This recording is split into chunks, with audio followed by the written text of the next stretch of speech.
ಏನು ವಿಚಾರನ ಸದನದಾಗ ಚರ್ಚೆ ಮಾಡ್ತೀರಿ ನೀವು, ಅದು ಯೋಜನೆನೇ ಅಲ್ಲ.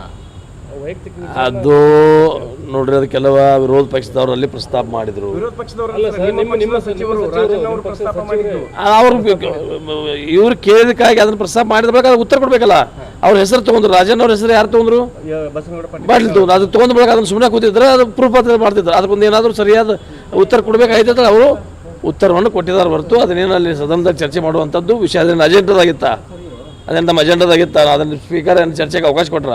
ಅವನು ಬಜೆಟ್ ಮೇಲೆ ಮತ್ತು ಮಾತಾಡ್ತಾ ಈ ವಿಷಯನ ಪ್ರಸ್ತಾಪ ಮಾಡಿರಿ. ಅವ್ರು ರಾಜಣ್ಣ ಅವ್ರ ಹೆಸರು ತೊಗೊಂಡಾಗ ಅವ್ರು ಅದಕ್ಕೆ ನನ್ನ ಹೆಸರು ಸದನದಾಗ ತೊಗೊಂಡ ಬಳಿಕ ನಾನು ಅದಕ್ಕೆ ಉತ್ತರ ಕೊಡದೆ ಹೋಗಿದ್ರೆ ನಾನು ತಪ್ಪಸ್ತಳಿ ಸಿದ್ಧ ಆಗ್ತೈತಿ. ಅದಕ್ಕಾಗಿ ಅದನ್ನು ಮಾತಾಡಿದ್ರೆ ಅದಕ್ಕೇನು ಭಾಳ ನೀವು ಚರ್ಚೆಗೆ ಕೊಡಬೇಡ್ರಿ.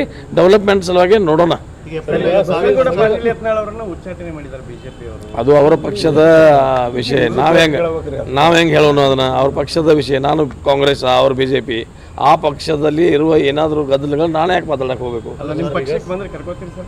ಶೋರ್ 100%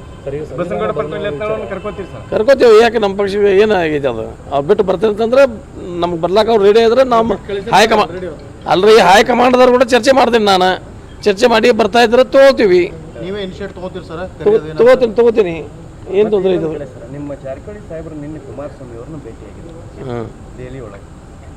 ಡೆವಲಪ್ಮೆಂಟ್ ಸಲುವಾಗಿ, ಅಭಿವೃದ್ಧಿ ಸಲುವಾಗಿ ಅವರು ಕೇಂದ್ರೀಯ ಮಂತ್ರಿಗಳಿದ್ದಾರು, ಭೇಟಿ ಮಾಡೋದು. ಈಗ ನಾನು ಹೋಗಿ ನರೇಂದ್ರ ಮೋದಿ ಅವ್ರನ್ನ ಭೇಟಿ ಆದ್ರೆ, ರಾಜೀವ್ ಕಾಗಿ ಅವರು ಕಾಂಗ್ರೆಸ್ದ MLA, ಕರ್ನಾಟಕ ಇದು ವಾಯವ್ಯ ಕರ್ನಾಟಕ ರಾಜ್ಯ ಸಾರಿಗೆ ಅಧ್ಯಕ್ಷರು ನರೇಂದ್ರ ಮೋದಿ ಅವ್ರು ಭೇಟಿ, ಅದಕ್ಕೆ ಬೇರೆ ಸ್ವರೂಪ ಯಾಕೆ ಕೊಡ್ತೀರೇನಾ? ಬೇಕಾಗಿಲ್ಲ. ಏನೋ ಅಭಿವೃದ್ಧಿ ಸಲುವಾಗಿ ಭೇಟಿಯಾಗಿರಬೇಕು. ರಾಜ್ಯದ ಹಿತದೃಷ್ಟಿಯಿಂದ, ಅದು ಅಭಿವೃದ್ಧಿ ದೃಷ್ಟಿಯಿಂದ ಭೇಟಿಯಾಗಿರ್ತಾರೆ. ಅದಕ್ಕೆ ಬೇರೆ ವಿಷಯ ಚರ್ಚೆ ಕೊಡೋದು ಅವಶ್ಯಕತೆ ಇಲ್ಲ. Thank you.